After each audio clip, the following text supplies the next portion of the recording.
Samajwadi party के सांसद रामजीलाल सुमन के निवास पर हमला करने वाले अभियुक्त की अभी तक गिरफ्तारी न होने और मुख्य अभियुक्त के आगरा में कार्यक्रम करने की सूचना मिलने पर समाजवादी पार्टी के प्रतिनिधि मंडल ने पुलिस कमिश्नर आगरा से मुलाकात कर पुलिस की कार्यशैली पर सवाल खड़े करते हुए आरोपियों की गिरफ्तारी की मांग की है। समाजवादी पार्टी के शहर अध्यक्ष वाजिद निसार के नेतृत्व में एक प्रतिनिधि मंडल ने पुलिस कमिश्नर आगरा से मुलाकात की। इस मुलाकात का मकसद बीते दिनों समाजवादी पार्टी के सांसद रामजीलाल सुमन के निवास पर हमला करने वाले अभियुक्तों की अभी तक गिरफ्तारी न होने के संदर्भ में बताया गया कि सांसद निवास पर हमला करने वाले आरोपियों की गिरफ्तारी के लिए पुलिस ने तमाम प्रयास करने की बात कही। आरोपियों के घर हरियाणा जाकर नोटिस भी चस्पा किए गए, लेकिन नतीजा नहीं निकला। इसके बाद आरोपियों द्वारा आगरा में लगातार कार्यक्रम में शामिल होना और पुलिस द्वारा आरोपी की गिरफ्तारी न करना पुलिस की कार्यशैली पर भी सवाल खड़े करता है। सपा शहर अध्यक्ष ने बताया कि मुख्य आरोपी एक बार फिर ताजनगरी में एक कार्यक्रम में शामिल होने पहुंच रहा है, जिसको लेकर उन्होंने मांग की कि सांसद निवास पर हमला करने वाले आरोपी की गिरफ्तारी की जाए। मेरा नाम राजपाल यादव है। आज हम समाजवादी पार्टी के महानगर अध्यक्ष वाजिद निसार जी के नेतृत्व में पार्टी का डेलीगेशन मिलने आया। जो रामजीलाल सुमन जी के आवास पर जिन लोगों ने हमला किया उन लोगों के खिलाफ कोई कार्रवाई नहीं हुई, उसी मांग को लेकर मिले थे और सीपी साहब ने हमें आश्वासन दिया है कि जल्द से उनके खिलाफ कार्रवाई होगी और जो भी समय समय पर जो उनके द्वारा फेसबुक के माध्यम से जो सांसद जी के बारे में अभद्र टिप्पणी करनी है उसके बारे में बताया। उन्होंने कहा उन पर भी हम तत्काल कार्रवाई करा रहे हैं और जिन्होंने दिखाया सोशल मीडिया पर उनके खिलाफ मुकदमा दर्ज कराकर बहुत जल्दी उनका कार्रवाई होगी। मैं धर्मेंद्र हूँ, समाजवादी पार्टी का कार्यकर्ता हूँ और सांसद श्री रामजीलाल सुमन जी का प्रतिनिधि भी हूँ।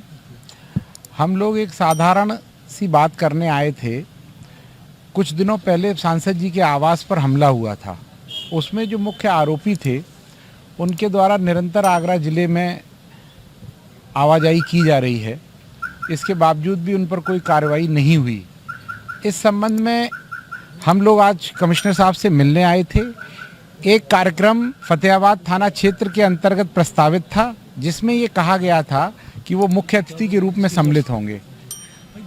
तो हम लोग कमिश्नर साहब को ये अवगत कराने आए थे कि यदि इस प्रकार के लोग बाकायदा घोषित करके समय निर्धारित करके आएंगे तो फिर मुकदमों का और ये कानूनी प्रक्रिया का कोई अर्थ नहीं रह जाता है। इसी संबंध में हम लोग कमिश्नर साहब से अपनी बात रखने आए थे। आप इससे पहले भी आ चुके हैं, पहले भी आपने ज्ञापन दे चुके हैं, तो कोई कार्रवाई नहीं की? देखिए, हम लोगों का जो लोकतांत्रिक अधिकार है, हम लोग उसके तहत आते हैं, अपनी बात रखते हैं। कार्रवाई करना ना करना प्रशासन के हाथ में है। आज समाजवादी पार्टी का डेलीगेशन सीपी साहब से मिलने आया था। जिस तरीके से करनी सेना के लोगों ने सांसद जी के घर पर हमला किया और पुलिस ने मुकदमे दर्ज किए, उनको ढूंढने के लिए नोटिस भी चस्पा उनके निवास तक पे हरियाणा तक हुए। अब वो 2 बार 3 बार आगरा आ गए और अभी भी एक प्रोग्राम में फतेहाबाद आने की सूचना थी, कार्ड छपे थे बाकायदा। वही हमें सीपी साहब को बताने आए थे कि जो अपराधों में मुकदमों में संलिप्त हैं वो आगरा आ रहे हैं और कोई कार्रवाई नहीं हो रही। यही अवगत कराने के लिए सपा डेलीगेशन आया था और कार्रवाई की मांग करने के लिए आया था उन लोगों के लिए।